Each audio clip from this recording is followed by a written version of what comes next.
Hello my friend, this is Ajit Kumar and welcome on your channel English वाला 365D. I hope you are all doing well in your life. मैं भी स्वस्थ हूँ, आप भी स्वस्थ हैं और इसी जोश के साथ हम क्या करते हैं, आज की टॉपिक की शुरुआत करते हैं। माय स्टूडेंट, जैसा कि आप चाह रहे हैं कि यहाँ पे सब्जेक्ट वर्ब एग्रीमेंट की कॉन्सेप्ट चल रही है और जो यहाँ पे 50 रूल्स 50 रूल्स की जो सीरीज आपके सामने लाई जा रही है, उसमें अभी तक हम लोग ने क्या किया है, लगभग अप्रॉक्स 9 रूल्स तक हमने क्या किया है, कंप्लीट कर लिया है, जिसके हर एक क्लास का लिंक आपको डिस्क्रिप्शन बॉक्स में मिल जाएगा। अभी तक आपने सब्जेक्ट वर्ब एग्रीमेंट का एक भी कॉन्सेप्ट वॉच नहीं किया है तो आप जल्दी से क्या कर सकते हैं, प्लेलिस्ट में जाके 1 बाय 1 सब सीरीज को क्या करिए, एक क्लास को क्या करिए, देख जाइए, ताकि आपके जो इंग्लिश में जो प्रॉब्लम आती है लाइफ में और इंग्लिश जो आपको ग्रामर वीक लगता है वो आपको वीक नहीं लगेगा। यहाँ माय स्टूडेंट बिना समय गवाए चलते हैं आज के कॉन्सेप्ट की तरफ। वो मेरे भाई यहाँ पे 2 से 3 मिनट 4 मिनट क्लास आप जरूर देखिए, अगर फर्स्ट टाइम आया ना तो एक बार जरूर देखिए। और आज का कॉन्सेप्ट जो है आपके एग्जाम में जो मैं यहाँ पे आज बताऊंगा ना, इससे क्वेश्चन बहुत रूल आते हैं, लेकिन आज के बाद आपको डिस्टर्ब नहीं करेंगे। बस मेरे साथ 3 से 4 मिनट 5 मिनट बने रहिए। इस 10 मिनट के कॉन्सेप्ट में आपको जबरदस्त मैं यहाँ पे 2 रूल्स आपको यहाँ पे समझा के चला जाऊंगा और आप आसानी से यहाँ पे सीख भी जाएंगे। तो बिना समय गवाए हम क्या करते हैं, अपने टॉपिक की तरफ चलते हैं और देखते हैं कि आज का जो रूल्स है उसको हम कैसे यहाँ पे क्या करेंगे, एक्सप्लेन करेंगे, कैसे उसका आप नोट्स प्रिपेयर करेंगे एज ए न्यूमेरिकल फॉर्म में, ताकि आपके सामने बस यहाँ पे फॉर्मूला दिखा, आपने एग्जांपल को अप्लाई किया और आपने क्वेश्चन को उड़ाना सीख गया। ठीक है, बस इतना ही आपको ध्यान देना है। यहाँ पे देखते हैं माय स्टूडेंट, यहाँ पे जो मैं रूल्स बताऊंगा बहुत यहाँ पे मैं स्लो क्या करूंगा, यहाँ पे आपको यहाँ पे एक्सप्लेन करूंगा। तो यहाँ पे बस आप ध्यान से देखते जाइएगा कि मैं रूल्स में बताना क्या चाहता हूँ। यहाँ पे कॉन्सेप्ट आपका चलेगा रूल्स नंबर 10 का। रूल्स नंबर 10 का यहाँ पे मैंने एग्जांपल लिख दिया है, लेकिन जो आपका मेन जो आपका है कि रूल्स है क्या सर, अब इसको आप नोट करते जाइएगा। रूल्स नंबर 10 अपने कॉपी पे लिख दीजिएगा और वहाँ पे मेरे साथ साथ जो मैं बता रहा हूँ बस उसको नोट वैसे ही करते जाइएगा। देखिए यहाँ पे मैं किस तरह से सॉल्व कर रहा हूँ। अगर आपके सेंटेंस, यदि आपका सेंटेंस माय स्टूडेंट आपका क्या करे, स्टार्ट हो इफ, यहाँ मैं लिख दे रहा हूँ ऐसे ही, यहाँ मैंने लिखा each of, either of, neither of, plus ध्यान दीजिएगा माय स्टूडेंट, यहाँ पे मैंने लिखा each of, either of, neither of, plus आपका क्या गिवन रहेगा माय स्टूडेंट, यहाँ पे सब्जेक्ट। लेकिन आपका जो सब्जेक्ट गिवन रहेगा माय स्टूडेंट वो आपका कैसा गिवन रहेगा, वो आपका रहेगा प्लूरल। आपका कैसा गिवन रहेगा, आपका रहेगा प्लूरल। यहाँ पे नाउन देगा, या आपका क्या गिवन रहेगा माय स्टूडेंट, यहाँ पे प्लूरल प्रोनाउन आपका यहाँ पे गिवन रहेगा। तो आप इसके साथ क्या करेंगे, जो वर्ब यूज करेंगे वो वर्ब कैसा आप यूज करेंगे, सिंगुलर। सर ये कौन सा फंडा है, आप वर्ब यूज करेंगे सिंगुलर। वर्ब का मतलब माय स्टूडेंट मैंने आपको छोटा सा कॉन्सेप्ट बताया था, एक बार मैं फिर से यहाँ पे बता दे रहा हूँ, क्योंकि हर एक क्लास के बाद मैं इसको डिस्कशन इसलिए कर देता हूँ क्योंकि सब्जेक्ट वर्ब एग्रीमेंट इसी का खेल ही है।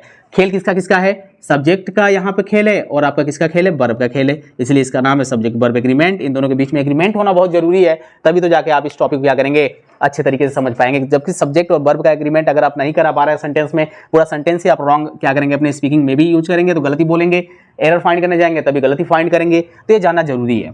जो आपका सब्जेक्ट यहाँ पे रहता है माय स्टूडेंट, सब्जेक्ट न लिख के अगर आप इसे क्या करें कि यहाँ पे मैं नाउन लिख देता हूँ, यहाँ पे मैं क्या करता हूँ, इसको नाउन लिख देता हूँ। तो ये नाउन जो है हमेशा अपने आप में तो सिंगुलर ही रहता है, ओके, लेकिन नाउन में जब आप क्या कर देते हैं, यस या ईएस ऐड कर देंगे ना, ठीक है, तो नाउन आपका या फिर आईईएस ऐड कर देंगे ना, तो नाउन आपका क्या हो जाता है, नाउन आपका बन जाता है प्लूरल। नाउन आपका क्या बन जाता है, प्लूरल। लेकिन वर्ब में ये कॉन्सेप्ट उल्टा चलता है, वर्ब आपका जो हमेशा होता है वो हमेशा होता है प्लूरल, ठीक है, ये हमेशा क्या होता है, प्लूरल। और वर्ब में जैसे ही आप क्या करते हैं हमारे स्टूडेंट, यहाँ पे यस या ईएस या फिर आईईएस आप ऐड करते हैं तो वर्ब जो बनता है आपका ये बन जाता है सिंगुलर। वर्ब आपका क्या बन जाता है, ये बनता है सिंगुलर। ऐसा मैं इसलिए बता रहा हूँ क्योंकि अभी इसका यूज होना है। जो वर्ब में आप यूज करते हैं यस या ईएस या फिर आईईएस, तो आपका वर्ब हो जाता है सिंगुलर।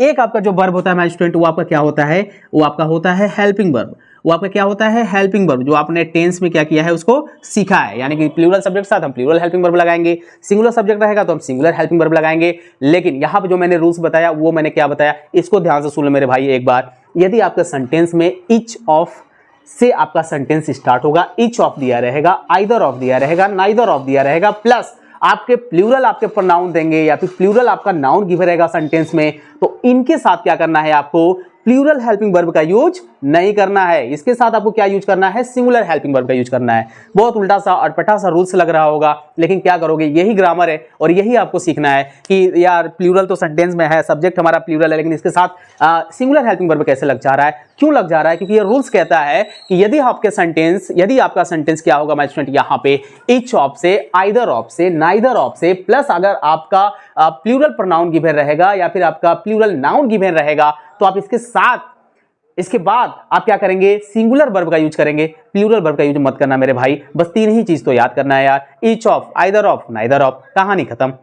इतना अपने माइंड में लॉक कर लेना कि सेंटेंस में देख जाना कि इच ऑफ के बाद अगर प्लूरल प्रोनाउन भी गिवन है तभी कान पकड़ लेना है, अरे बाबा मेरे को छूना नहीं है यहाँ पे प्लूरल हेल्पिंग वर्ब को, सिंगुलर ही हेल्पिंग वर्ब लगाना है। इतना बस अपने माइंड में लॉक करिएगा, आप क्वेश्चन को उड़ा देंगे। अभी एग्जांपल जो मैंने लिखा ना, कितने बच्चे यहाँ पे ये भी समझ गए होंगे कि अब एरर कैसे फाइंड करवा सकता है और कैसे करेक्ट यहाँ पे एग्जाम्पल गिवन दिया जा सकता है। ईच ऑफ आया ना, ईच ऑफ आया, दिस यहां मैंने लिखा है दिस 5 पेन्स। अब यहां पे आप देख रहे हैं माय स्टूडेंट, यहां पे ईच ऑफ आया और उसके बाद आप यहां पे देख रहे हैं कि जो यहां पे पेन्स आपका है, यहां पे आपका क्या है, प्लूरल नाउन गिवन है, यहां पे प्लूरल आपका नाउन गिवन है, तो भैया यहां पे हेल्पिंग वर्ब क्या लग गया, सिंगुलर। यहाँ पे हेल्पिंग वर्ब सिंगुलर। और बहुत बच्चे ये माइंड में लगा रहे होंगे सर ये कैसे हो रहा है, यहाँ पे प्लूरल है नाउन तो प्लूरल हेल्पिंग वर्ब आना चाहिए मेरे भाई। लेकिन उससे पहले रूल्स क्या आपको बताया गया है कि भाई ईच ऑफ लग गया ना तो फंडा यहाँ पे थोड़ा सा चेंज हो जाएगा, यहाँ पे थोड़ी सी कहानी क्या हो जाएगी, चेंज हो जाएगी, जिसको भी तो आपको ध्यान में रखना है। गलत कैसे देगा माय स्टूडेंट, यहाँ पे सब कुछ आपका ये यहाँ से लिखते हुए वैसे ही जाएगा, स्पेस न होने की वजह से मैं ऐसा लिख रहा हूँ, आप ऐसा नहीं करेंगे। आप इस क्वेश्चन को क्या करेंगे, यहाँ पे लिख लेंगे, उसके बाद यहाँ पे जो आपका हेल्पिंग वर्ब है ना आप यहाँ पे आर कर देंगे और यहाँ पे आप रेड करके ऐसे क्रॉस लगा दीजिएगा, ठीक है। आप ऐसे अपने कॉपी में लिखिएगा ताकि आपकी जो नोट्स जो तैयार हो रही है वो अच्छी तैयार हो, आप जब बाद में पढ़े ना तो फिर आपको कुछ भी देखने की जरूरत ना पड़े, बुक उठाने की जरूरत ना पड़े। आप अपने नोट्स में से देखिए, एक शॉर्ट में ही नोट्स बन जाएगा आपका इंग्लिश ग्रामर का तगड़ा वाला, उसी को देख जाइए आप, आपको कहीं प्रॉब्लम किसी रूल्स में नहीं आएगी। यहाँ पे लिखा हुआ है नाइदर ऑफ, यहाँ पे सेकेंड एग्जाम्पल, यहाँ पे ये था आपका, ये आपका थर्ड था सेकेंड, नाइदर ऑफ यू नोच इंग्लिश। अब यहाँ पे कहानी ये आएगी सर ये क्या लिखे है, ये क्या आप लिखे हैं, ये क्या सही है, ये क्या सही है, ये सही है कि गलत है। अब इसको हम लोग यहाँ पे देखते हैं, यहाँ पे लिखा हुआ है नाइदर ऑफ लग गया ना, नाइदर ऑफ लग गया ना, तो आप कहोगे कि सर एकदम ध्यान से समझना मेरे भाई, बहुत ही मैं एक्सप्लेन यहाँ बहुत स्लोली करूंगा एक्सप्लेन, क्योंकि अगर ये रूल्स आपको आ गया तो कहीं ना कहीं यहाँ पे हम लोग के लिए खुशी की बात होगी कि यहाँ से बच्चा सीख रहा है और बहुत अच्छे तरीके से समझ पा रहा है चीज़ों को। दिल में जो खुशी होती है वो आपको बयां नहीं किया जा सकता है, आप बस सीखते रहिए, हम लोग तो बस यही चाहते हैं। यहाँ पे लिखा हुआ है नाइदर ऑफ, ठीक है सर, यहाँ पे यू है और उसके बाद मैंने लिखा हुआ है नोज। अब एक बात बताओ, आप कहोगे कि सर ये तो प्लूरल है, ये तो प्लूरल है और यहाँ पे जो वर्ब है ये सिंगुलर हो गया, ये जो मेन वर्ब है ये सिंगुलर हो गया और ये प्रेजेंट इंडेफिनिट टेंस में यूज होता है। लेकिन प्रेजेंट इंडेफिनिट टेंस में हम लोग ने ये पढ़ा है कि सिंपल सेंटेंस में जब जाएंगे और हमारा सब्जेक्ट जब होता है सिंगुलर, यानी सब्जेक्ट सिंगुलर का मतलब ही सी इट, तो हम क्या करते हैं यहाँ पे हेल्पिंग, यहाँ पे जो वर्ब का फॉर्म लगाते हैं वो फिफ्थ फॉर्म लगाते हैं, यानी कि एस या एस उसमें ऐड करते हैं और वर्ब सिंगुलर यानी कि लगाते हैं। तो सिंगुलर सब्जेक्ट के साथ हम सिंगुलर वर्ब लगाते हैं। जैसे ही प्रेजेंट इंडेफिनिट टेंस के आप सिंपल सेंटेंस में जाएंगे और सब्जेक्ट आपका प्लूरल हो जाता है तो आप वर्ब भी क्या करते हो, प्लूरल लगाते हो। तो यू तो आपका सब्जेक्ट है, प्लूरल है, तो आपको वर्ब भी तो प्लूरल यहाँ पे होना चाहिए था। यू के साथ नोज हम तो पहली बार देख रहे हैं यार, ये तो गलत होना चाहिए। तो बच्चे यही से माइंड लगाना स्टार्ट करते हैं कि नहीं यार नोज तो नहीं होगा, यही वाला पार्ट एरर है, और नोज को हटा के वहां पे क्या कर देंगे, नो कर देंगे, जो कि सत्यानाश कर डालते हैं क्वेश्चन का, गलत हो जाता है। क्यों मेरे भाई, क्योंकि मैंने रूल्स में बता दिया गया कि अगर each of, either of, neither of का यूज है तो आपका क्या होगा, आपका सब्जेक्ट जो होगा वो प्लूरल ही यूज होगा मेरे भाई। यहां पे प्लूरल प्रोनाउन है, यहां पे पीपी प्लूरल प्रोनाउन, ओके। यहां पे आपका क्या है हमारे dear student, P N plural noun, ये आपके दोनों गिवन रहेंगे। लेकिन वर्ब जो आपका लगेगा ना वो हमेशा सिंगुलर ही लगेगा मेरे भाई। तो कभी भी गलत संचय में आप लोग नहीं रहेंगे, क्योंकि अगर माइंड में वो चीज़ें सब चलेंगी आपको नहीं समझ में आएगा तो चीज़ें आप रॉन्ग करके आओगे, है ना। तो यहाँ पे सब्जेक्ट आपका जो है प्लूरल है मेरे भाई, प्लूरल प्रोनाउन है सब्जेक्ट, लेकिन सिंगुलर वर्ब लगेगा। क्यों, क्योंकि यहाँ पे नाइदर ऑफ का यूज हुआ है। कितना ईजी है ना, ईजी है लेकिन समझने वाली बात है, ठीक है। यहाँ पे है आइदर ऑफ, अब यहाँ पे दिस टू बॉयज, अब यहाँ पे देख रहे हो ना टू बॉयज, भैया प्लूरल नाउन है, सिंपल सी बात है यार। लेकिन वर्ब हमारा क्या लगेगा, वर्ब हमारा लगेगा सिंगुलर, क्योंकि यहाँ पे लग गया है आइदर ऑफ, यहाँ पे लग गया होगा, यहाँ पे लग गया आइदर ऑफ। इजी है ना। अब ये आपको रॉन्ग कैसे देगा माय स्टूडेंट, इसको मैं फुल लिख दे रहा हूँ ताकि आपको एक आइडिया, कुछ बच्चे पढ़ रहे होंगे तो वो अच्छे तरीके से लिख लें। Either of these two boys यहाँ पे आपका क्या कर देंगे माय स्टूडेंट आर, यहाँ पे आप क्या करेंगे जेंटल फुल स्टॉप, ये आप रॉन्ग कर देंगे क्योंकि यहाँ पे आर लग गया और बच्चे यही सब देख के टू बॉयज सही है तो है यार, यहाँ पे ऐसे ऐसे मैं कभी क्रॉस कर दूं, बच्चे बोलेंगे इसी में रॉन्ग है, ये सही है इसमें रॉन्ग है, सी वाले पार्ट में एक डी में नो एरर में कर दूंगा, ये एरर का क्वेश्चन बन गया है ना, ऐसे ही तो क्वेश्चन आता है। ठीक, अब यहाँ माय स्टूडेंट ध्यान दीजिएगा, आपने देखा each of, either of, neither of. अब रूल्स नंबर जो मैं आपको बताऊंगा यहाँ पे 11, अब इसकी कहानी क्या चलेगी मेरे भाई, थोड़ी सी अलग है। ठीक है सर, अब ऑफ है इन लोग के साथ, अगर ऑफ नहीं होगा तब क्या रूल्स होगा, अगर ऑफ नहीं गिवन रहेगा तब क्या रूल्स होगा, तब भी डरने वाली बात नहीं माय डियर स्टूडेंट। अगर आपका यहाँ से ऑफ हटेगा, यहाँ से ऑफ हटेगा तो ये वाला फंडा बदल जाएगा। सर ये वाला फंडा क्या होता है, थोड़ा बढ़िया से बताइए। यानी कि अगर आपका ओनली इच देगा, एवरी देगा, आइदर देगा, नाइदर देगा, प्लस उसके बाद अब आपको क्या करेगा, प्लूरल नाउन या फिर आपका जो प्लूरल प्रोनाउन है ये सेंटेंस में गिवन नहीं रहेगा। अब अगर आपका सब्जेक्ट रहेगा सिंगुलर काउंटेबल नाउन इनके बाद, तो आप इनके साथ क्या करेंगे, सिंगुलर हेल्पिंग वर्ब का यूज करेंगे, प्लूरल हेल्पिंग वर्ब का यूज नहीं करोगे मेरे भाई। यदि इच, एवरी, आइदर, नाइदर के बाद आप क्या करते हैं, प्लूरल यहाँ पे सब्जेक्ट का यूज करते हैं ना, तो सेंटेंस ही रॉन्ग हो जाएगा, वो गलत हो जाएगा। क्यों? क्योंकि उसके बाद फिर आपको ऑफ लगाना पड़ेगा, तब जाके रूल्स को फॉलो करेगा। नहीं समझ में आ रहा है सर, यहाँ पे लिख दीजिए। देखो मेरे ध्यान से मेरे भाई, यहाँ पे मैंने बोला अभी इच, एवरी, नाइदर, आइदर, ठीक है, या फिर इधर नीदर भी पढ़ते हैं इसको, नाइदर, आइदर। अब इसके बाद मेरे स्टूडेंट आपका क्या देगा, सिंगुलर, सिंगुलर काउंटेबल नाउन, एकदम लिख लो यार, काउंटेबल नाउन। तो इसके बाद आप क्या करेंगे, जो आपका वर्ब यूज होगा वो आपका कैसा यूज होगा, वो आपका यूज होगा सिंगुलर। एकदम लॉक कर दो इसे बॉक्स में, एकदम इसको लॉक कर दो, ये बॉक्स से निकले ना, यानी कि आपके माइंड से ना निकले मेरे भाई।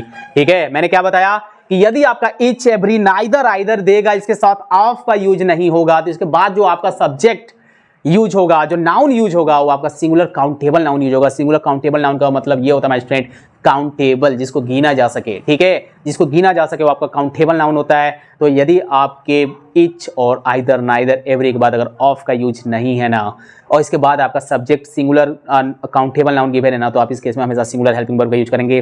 बस इतना ही लॉक करना मेरे भाई, इसके बाद आपको कुछ भी ध्यान यहाँ पे नहीं देना है। तो ये फार्मूला आप यहाँ पे लिखिएगा, यहाँ पे आप फार्मूला लिखिएगा। ठीक है, ये जो फार्मूला है यहाँ पे आप लिखिएगा, उसके बाद ये एग्जांपल यहाँ पे नोट कर लीजिएगा। यहाँ पे लिखा हुआ इच बॉय, ओके, इच आया देखो, ऑफ नहीं, इसके बाद अब बॉय है भैया, सिंगुलर काउंटेबल नाउन है। अब सिंगुलर काउंटेबल नाउन है तो यहाँ पे जो हेल्पिंग वर्ब है वो आपका क्या है, वो आपका क्या है, वो आपका सिंगुलर है। यहाँ पे जेंटल है, ये आपका सेंटेंस करेक्ट है मेरे भाई। रॉन्ग कैसे दे देगा, लिखेगा इच बॉय, यहाँ पे बोलेगा वर। क्यों? क्योंकि अभी आपने देखा इच बॉय, प्रत्येक बॉय की बात हो रही है, यहाँ पे आपका हो गया वर, और यहाँ पे फिर आपका क्या कर देगा, जेंटल। लो भैया रॉन्ग हो गया, इस तरह से रॉन्ग देगा। ठीक है, आइदर पेन, राइट्स वेल। अब यहाँ पे जो आप राइट्स देख रहे हैं माय स्टूडेंट ना, ये वर्ब का 5th फॉर्म है मेरे भाई, यानी कि वर्ब के 1st फॉर्म में क्या किया गया, यस या ईएस लगाया गया। क्योंकि आप जानते हैं कि जब वर्ब में यस या ईएस लगता है तो वर्ब हो जाता है सिंगुलर। और यहाँ पे आपने यही तो पढ़ा कि आइदर के बाद ऑफ नहीं है ना मेरे भाई, तो पेन जो आपका क्या है, सिंगुलर काउंटेबल नाउन गिवन है। तो इसके बाद मुझे सोचना ही नहीं है, मुझे वर्ब हमेशा सिंगुलर लगाना है। प्लूरल वर्ब के लिए हमको नहीं जाना है, प्लूरल वर्ब हम नहीं लगाएंगे। समझ में आया क्या?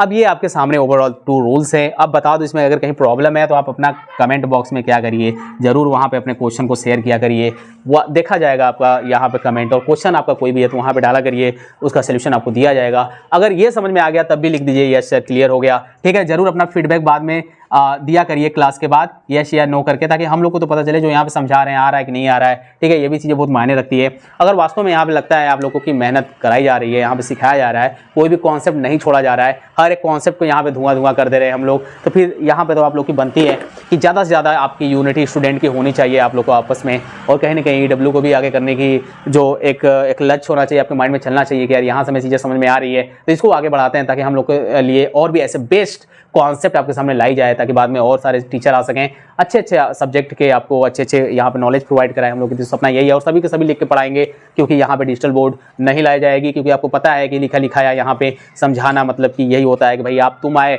यहाँ पे लिखा लिखाया देख के पढ़ा तो तुम तो कुछ किए नहीं, यहाँ पे आए बस उसको एक्सप्लेन कर दिए। हाँ, बड़ा होता है कि वो हमको क्लियर दिखाई देता है, तो बच्चे बस नोट करते हैं, रट कर जाते हैं, एग्जाम में लिखते हैं, पास हो जाते हैं। लेकिन मेरे भाई यहाँ पे रट्टू तोता नहीं बनना है, यहाँ पे सीखना है। अगर लाइफ में आगे बढ़ना है तो मेहनत करना सीखना पड़ेगा।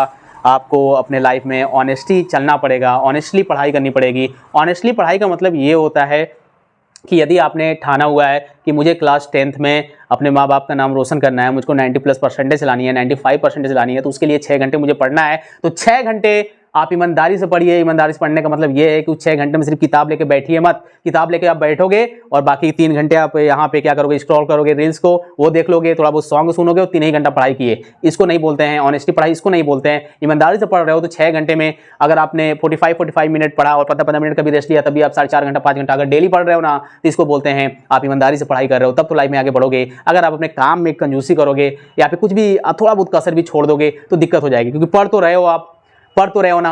ध्यान दीजिएगा, बहुत मैं अच्छी बातें बता रहा हूँ यहाँ पे। अगर आप पढ़ रहे हो ना तो आपको परसेंटेज चाहिए ना। अब मेहनत कर रहे हो, तो जब मेहनत तुम कर रहे हो तो मेहनत थोड़ा सा दिल से कर लिया जाए तो फिर तो चीज़ें और आसान हो जाएंगी ना। तो मेहनत जब आप दिल से करना स्टार्ट करेंगे तो ऑनेस्टी करिए, और जब उसका रिजल्ट फिर आएगा ना तो उसका सुख और जो आनंद होगा वो आपको अलग ही लेवल प्रदान करेगा। तो ये कहीं ना कहीं आपके माइंड में चलना चाहिए माय डियर स्टूडेंट, क्योंकि ये आपके पीछे आस लगाए हुए परिवार में बैठे हुए हैं। और कहीं ना कहीं हर एक पेरेंट्स को भी अपने बच्चे से आस होती है, क्योंकि आने वाले जो लाइफ होगा उनकी एज तो डाउन होती जाएगी ना। तो कहीं ना कहीं बहुत मुश्किल है यार, समझना मुश्किल है इसको। चलिए कोई बात नहीं है, हम लोग नेक्स्ट क्लास में फिर धुएंधार यहाँ पे बैटिंग करेंगे और गजब का कॉन्सेप्ट होगा प्रोनाउन का। तो क्लास मिस मत करिएगा। मिलेंगे नेक्स्ट क्लास में नए जोश के साथ। All the best.